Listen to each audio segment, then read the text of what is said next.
Vai tu kādreiz jūties, ka neviens nesaprot apsolījumu, ko Dievs tev devis?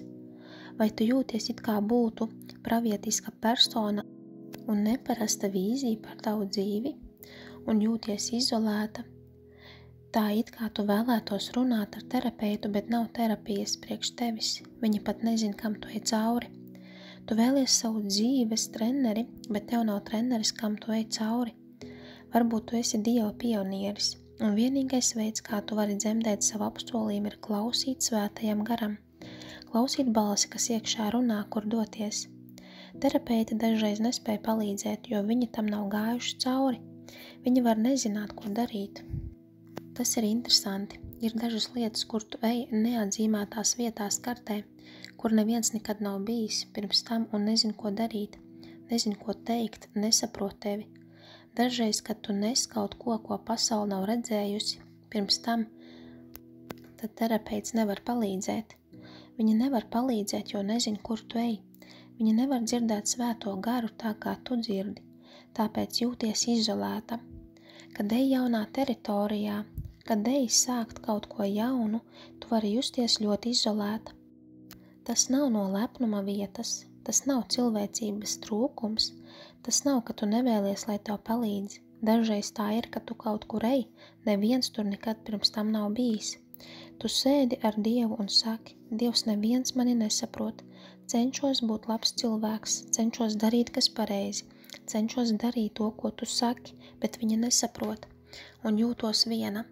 Tu vari būt istabā, kur ir daudz cilvēki, kristieši, un tu joprojām jūties viena, jo tu zini, ka viņi skatās uz tevi un saka, kāpēc tu to dari? Es nesaprotu. Tu esi vissavādāka, tu īsti neiederties. Tas nozīmē, ka tev pašam jāsāk sava lieta. Vai tu nes Marijas apsolījumu? Iedomājies, ka esi Marija, iedomājies, ka esi stāvoklī un tev nekad nav bijis seks. Skatieni, ko viņa saņēma, par viņu domāja, viņa krāpjas un viņas vīrs apmānīts, lai viņai ticētu. Cilvēki tev apkārt sāk vajāšanu, kur tu dodies ar šo trako cilvēku. Bet viņa nesa Dievu sevī, neizskatījās, ka nes lielu apsolījumu, izskatījās, ka viņa ir krāpniece.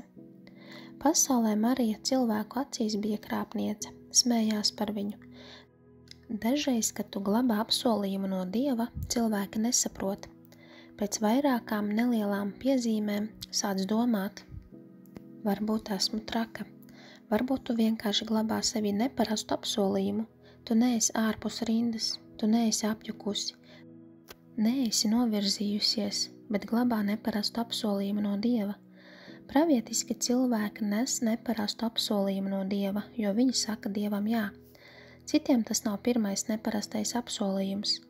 Līderiem tas var būt grūti, jo cilvēki nesaprot, kur tu ej. Marijai gāja tieši tāpat, bet viņa dzemdēja labāko, ko pasaule redzējusi.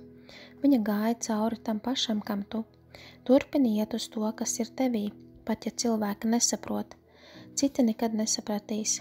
Citi joprojām netic Jēzum, kas viņš patiesībā ir. 2000 gadi ir pagājuši, bet par Mariju turpina sliktu runāt. Cilvēki turpinās runāt arī par tevi sliktu. Bet ej uz priekšu, Dievs lieto netīrās lietas. Tu jūties izolēta, apjukusi, bet tas nenozīmē, ka esi uz nepareizā ceļa. Tad, kad esam izolēti, velns var nākt ar meliem, ka grēko vai ir erors. Dažreiz tā arī ir kādiem, ka grēks izraisa izolāciju, bet Dāvids alā nebija dēļ erora. Viņš alā bija, jo solījums, kas bija jādzemdē, Sauls centās izņemt.